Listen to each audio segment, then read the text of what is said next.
There are moments in your life that define everything that comes after. Moments that split your existence into before and after. For me, that moment came on a dusty street in Fallujah, Iraq, when my best friend threw himself in front of a bullet that had my name on it. I should be dead right now, but I'm not. And every single day since November 10th, 2004, I've had to live with that.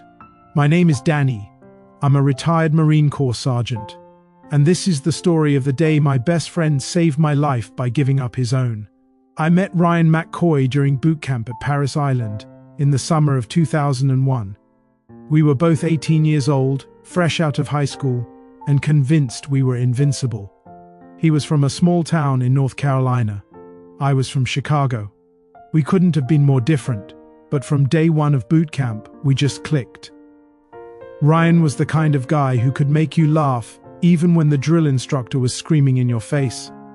He had this infectious optimism, this belief that everything was going to work out fine. I was more cynical, more guarded. But Ryan's positivity was impossible to resist. We went through boot camp together, School of Infantry together, got assigned to the same unit, 1st Battalion, 3rd Marines. We deployed together to Afghanistan in 2003, came back, and then got our orders for Iraq in 2004. By that point, Ryan and I were closer than brothers. We knew each other's stories, each other's families, each other's dreams. His girlfriend, Amy, had just sent him a letter saying she'd wait for him. She wanted to get married when he got back. Ryan carried that letter in his front pocket every single day. He'd pull it out and read it whenever things got tough. We arrived in Iraq in September 2004. Our unit was assigned to Fallujah, and if you know anything about the Iraq War, you know that Fallujah was hell on earth. The insurgency was at its peak. IEDs were everywhere. Sniper fire was constant. Every patrol felt like Russian roulette. But Ryan and I had each other's backs. That was our deal. No matter what happened, we looked out for each other. We'd made that promise back in boot camp, and we'd kept it through 2 deployments. Our platoon was tasked with conducting daily patrols through the city, trying to maintain some semblance of security and gather intelligence on insurgent activity. It was dangerous work. We'd already lost 3 Marines in our company to IEDs and ambushes. Every morning we'd gear up, check our weapons, and head out into those streets not knowing if we'd make it back. And every night that we did make it back, Ryan and I would sit on our cots and talk about home, about what we'd do when we got out, about the lives we were going to build. Ryan wanted to be a teacher. Can you believe that? This tough Marine who could kick in doors and clear rooms wanted to teach elementary school kids. He said kids needed positive male role models, and he wanted to be that for them. I wanted to be a cop. I figured after all the training and experience, it was a natural fit. Ryan used to joke that I'd be the kind of cop who actually cared about the community. Said I had a good heart, even though I tried to hide it. We had it all planned out. We were going to get through this deployment, go home, use our GI Bills to go to college. Ryan would study education. I'd study criminal justice. We'd probably end up in different cities, but we'd stay in touch. Our kids would grow up knowing each other. We'd be the best man at each other's weddings. That was the plan. November 10th, 2004, started like any other day. We woke up at 0500, ate breakfast, attended the morning briefing. Our mission was to patrol a sector in eastern Fallujah, check in with some locals, gather intelligence on recent insurgent activity in the area. It was supposed to be a routine patrol. But there's no such thing as routine in a war zone.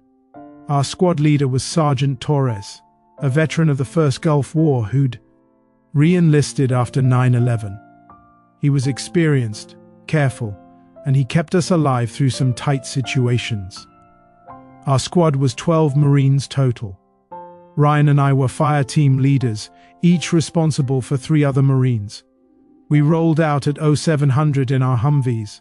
The morning air was cool, but you could already feel the heat starting to build. It was going to be another scorching day. The streets of Fallujah were a maze. Narrow alleys, buildings with windows that looked down on you from every angle, rubble from previous battles. Every corner could hide an IED. Every rooftop could hide a sniper. You had to stay alert every second. We dismounted from our vehicles and began the foot patrol. Ryan's fire team took the left side of the street. Mine took the right. Sergeant Torres was in the middle, coordinating. I remember looking over at Ryan as we moved down that street. He caught my eye and gave me that grin of his, the one that said everything was going to be all right. I nodded back. That was our thing. A quick look, a nod, a reminder that we had each other's backs.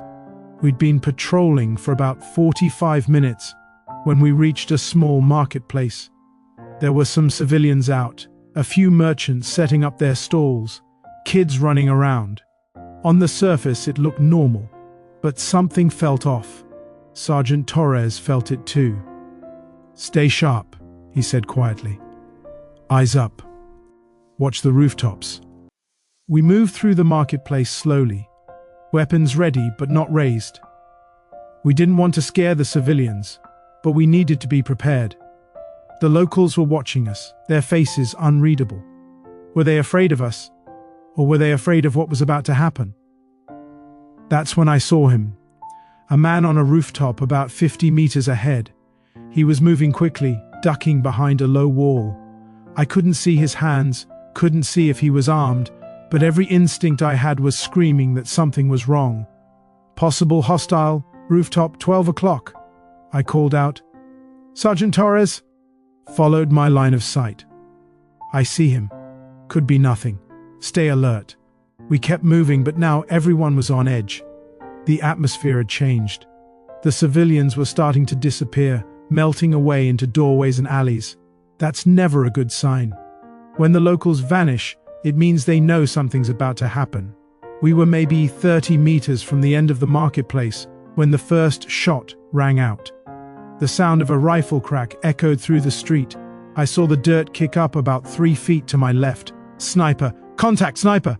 Sergeant Torres was shouting. "Take cover, take cover!" Everyone scattered, diving behind whatever cover they could find. Carts, doorways, concrete barriers. I ended up behind a low wall, my heart pounding. Another shot cracked out, hitting the wall near my head.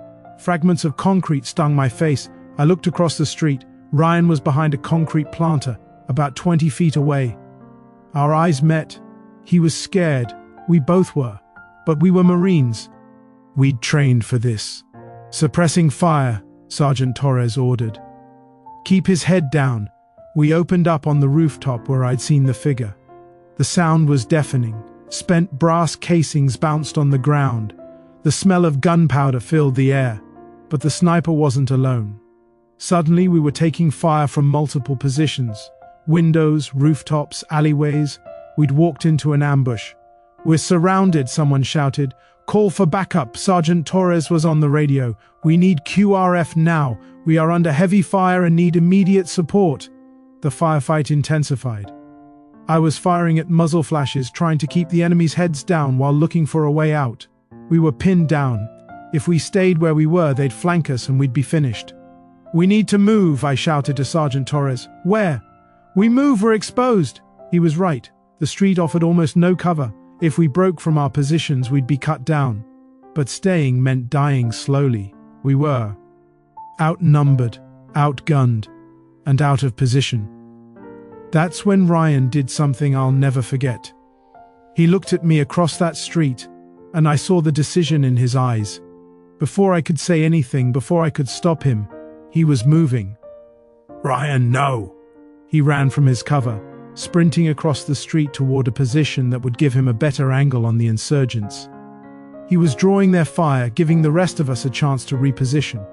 It worked. The enemy shifted their fire toward Ryan. He made it to his new position and immediately opened up with his M4, dropping at least 2 insurgents. "Move! Move now!" Sergeant Torres was shouting at the rest of us. We moved, using Ryan's covering fire to get to better positions. My fire team made it to a more defensible position behind a concrete barrier. We could see Ryan about 30 feet away, still firing. "Good work, McCoy," Sergeant Torres called out. "Hold that position. QRF is 5 minutes out. 5 minutes, we just had to hold for 5 minutes. We could do that. The firefight continued. It felt like hours, but was probably only 2 or 3 minutes. We were holding our own now. The element of surprise gone. Our superior training and discipline starting to show. I was reloading my weapon when I saw movement on the rooftop directly above Ryan. An insurgent with an RPG. He was lining up the shot, and Ryan hadn't seen him. He was focused on the enemies in front of him. Everything seemed to move in slow motion. I saw the insurgent shouldering the RPG. I saw Ryan, unaware of the threat above him. I saw the trajectory the rocket would take. I opened my mouth to scream a warning, but before I could make a sound, someone else saw the threat. Lance Corporal Jenkins, one of the Marines in Ryan's fire team, saw the insurgent with the RPG, and he made a split-second decision. He raised his rifle and fired. The shot hit the insurgent, but not before he'd pulled the trigger on the RPG. The rocket launched, but Jenkins's shot had thrown off his aim. Instead of hitting Ryan's position directly, it hit the wall behind him, exploding with a deafening blast. The shockwave threw Ryan forward, out into the street. He was dazed, disoriented, but alive. But now he was exposed, completely exposed. In the middle of the street with no cover, I saw the sniper take aim. From my position, I could see the muzzle of his rifle trained on Ryan. I tried to get a shot, but I didn't have the angle. Ryan was trying to get up, trying to get back to cover, but he was moving too slowly. The blast had stunned him. The sniper fired, and in that fraction of a second, in that infinitesimal moment between the bullet leaving the chamber and the bullet reaching its target, I saw something that will haunt me for the rest of my life. Jenkins saw the shot coming, saw where it was aimed, saw that Ryan wouldn't make it, and Jenkins threw himself in front of Ryan. The bullet hit Jenkins in the chest.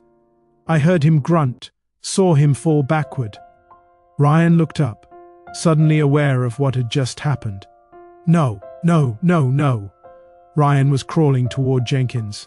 Corpsman! I was already moving. Sergeant Torres was shouting something, but I couldn't hear him. All I could see was Jenkins lying in that street with blood spreading across his chest. Ryan and I reached him at the same time. I grabbed Jenkins under his arms, Ryan grabbed his legs, and we dragged him to cover while the rest of our squad provided covering fire. Stay with me, Jenkins, stay with me! Ryan was already applying pressure to the wound, but there was so much blood. Too much blood. Our corpsman, Doc Martinez, was there. In seconds he ripped open Jenkins's vest, exposing the wound. The bullet had hit him center mass, just above his chest plate. I need you to hold pressure here, Doc Martinez told Ryan. Don't let up. Keep talking to him. Ryan pressed down on the wound with both hands. You're gonna be okay, man, you hear me? You're gonna be fine. We're getting you out of here. Jenkins looked up at Ryan, his eyes unfocused. Did I get him? Yeah, brother. You got him. You saved my life. Good.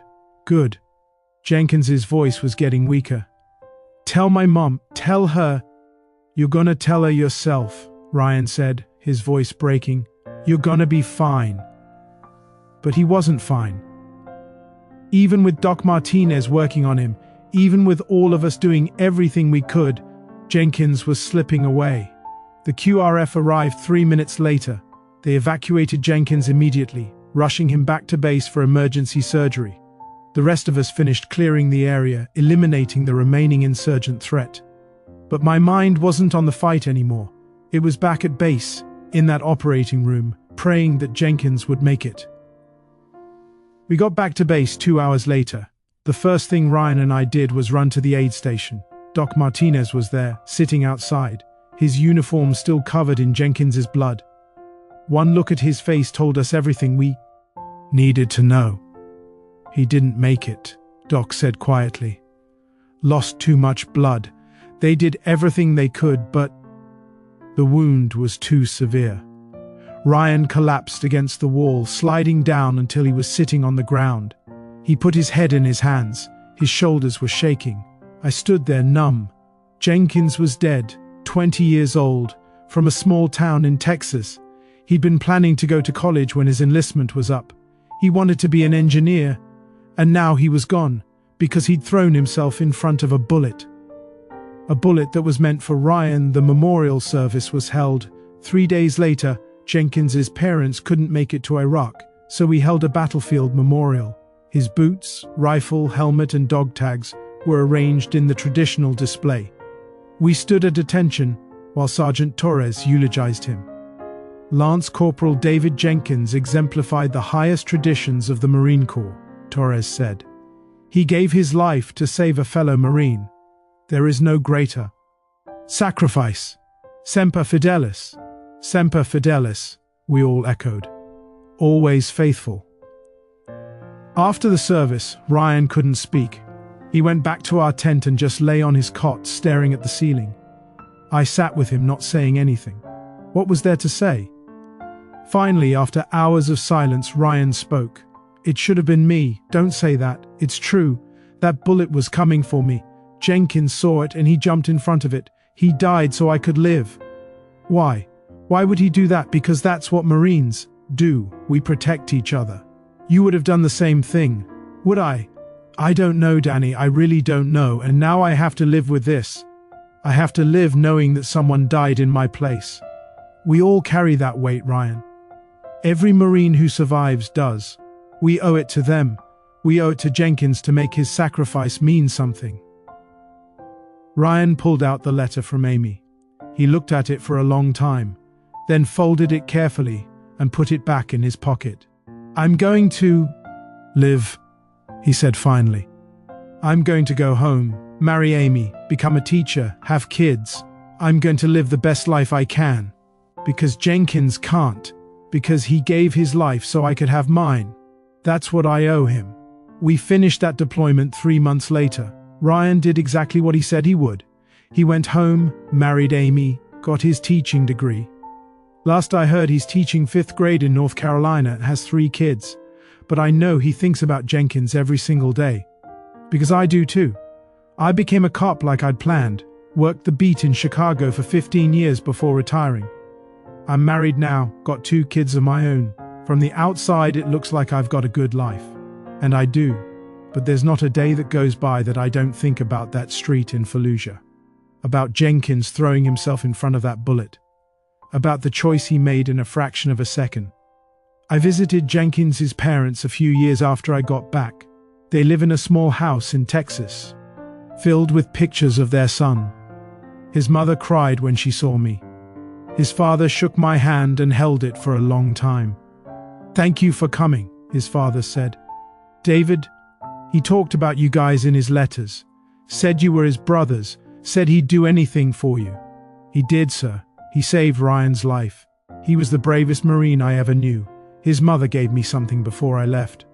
It was Jenkins's dog tags. I want you to have these, she said. David would want one of his brothers to have them. I wear those dog tags every day. Under my shirt, close to my heart, a reminder of the price that was paid. A reminder that I'm living on borrowed time. Because that bullet wasn't meant for Jenkins. It was meant for Ryan. And Jenkins decided, in that split second, that Ryan's life was worth more than his own. That's the thing about war that nobody tells you. It's not just about the people who die. It's about the people who survive. The ones who have to carry the weight of those sacrifices for the rest of their lives. Ryan and I still talk once a month. We never talk about that day directly, but it's always there, hanging between us. The unspoken truth. Jenkins died so Ryan could live. And both of us have spent every day since trying to make that sacrifice worth it. I think about the randomness of it all. If Ryan had been standing 3 feet to the left, that bullet would have missed. If Jenkins had been looking the other way, he wouldn't have seen the threat. If the sniper had aimed a fraction of an inch differently, maybe Ryan would have survived anyway. But that's not what happened. Jenkins saw the threat. He made a choice. And that choice cost him everything. People ask me sometimes if I have any regrets about my time in the military. If I would do it again, knowing what I know now, And the truth is, I don't know, because I can't separate the experience from the cost. I can't think about my time as a Marine without thinking about Jenkins, without thinking about all the other Marines who didn't make it home. But I also can't imagine not having served, not having had those brothers, not having learned what it means to be part of something bigger than yourself. Jenkins taught me that. In that final act, in that moment of supreme sacrifice, he showed me what it really means to love your brother, not with words, not with promises, but with action, with your life. I'm 53 years old now.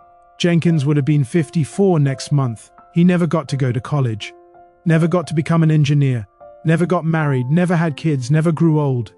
He gave all of that up for Ryan, for a brother, and Ryan has spent his entire life trying to be worthy of that sacrifice. He's a great teacher. His students love him. He's a good husband, a good father, a good man.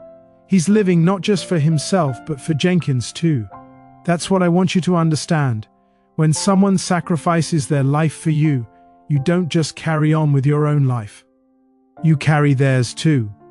You live for both of you.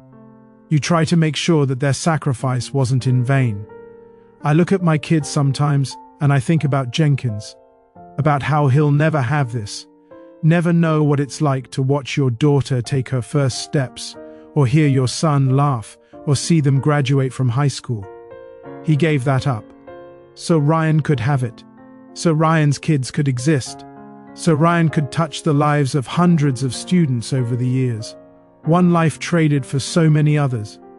Is that a fair trade? I don't know. Jenkins's parents probably don't think so, but Jenkins made that choice. And we have to honor it. To anyone watching this who's lost someone, who's dealing with survivor's guilt, who wonders why they're still here when others aren't, I want you to hear this. Their sacrifice wasn't in vain. Not if you make something of this life you've been given. Not if you honor their memory by living fully, by loving deeply, by being the best version of yourself you can be. Jenkins didn't die so Ryan could just exist. He died so Ryan could live, really live, and that's what Ryan has done. That's what I try to do every day. I try to be a good husband, a good father, a good friend. I try to make a positive impact on my community. I try to be someone that Jenkins would be proud to have called his brother. Because that's what I owe him. That's what we all owe the ones who didn't make it home. Ryan visits Jenkins's grave every year on the anniversary of that day. He brings his kids with him, tells them about the man who saved their father's life. He makes sure they know who David Jenkins was, makes sure the sacrifice isn't forgotten. I've been with him a few times. We stand there at that headstone, and we remember. We remember that dusty street in Fallujah. We remember the sound of gunfire. We remember Jenkins's face as he lay there, asking if he'd gotten the enemy who was trying to kill Ryan. And we remember the choice he made. The impossible, selfless, beautiful choice. That's what brotherhood really means. It's not about the good times, the laughs, the shared experiences. It's about being willing to lay down your life for your brother. It's about loving someone more than you love your own life. Jenkins loved Ryan that much. And Ryan has spent every day since trying to be worthy of that love. I think that's the lesson in all of this. We're all here on borrowed time. We're all living because of countless sacrifices, big and small, that others have made for us. Our parents, our friends, our brothers and sisters in arms. Strangers we'll never meet who did something that allowed us to keep living. We owe it to them to make it count, to live lives of purpose and meaning, to love deeply, to serve others, to be the kind of people they would be proud of. Jenkins never got to be a hero in the traditional sense. He didn't win any medals. There are no statues erected in his honor. Most people will never know his name. But he's a hero to Ryan. He's a hero to Ryan's wife and kids. He's a hero to every student Ryan has taught over the years. He's a hero to me, because he made the ultimate sacrifice. He looked at his brother and decided that his brother's life was more important than his own. and then he acted on that belief. That's not just bravery, that's love. Pure, selfless, unconditional love. To David Jenkins, Lance Corporal, United States Marine Corps, killed in action, November 10, 2004, in Fallujah, Iraq. Thank you. Thank you for your service. Thank you for your sacrifice. Thank you for saving my brother. Thank you for showing us what it really means to love. You are not forgotten. You will never be forgotten. Semper Fi, brother. Semper Fi.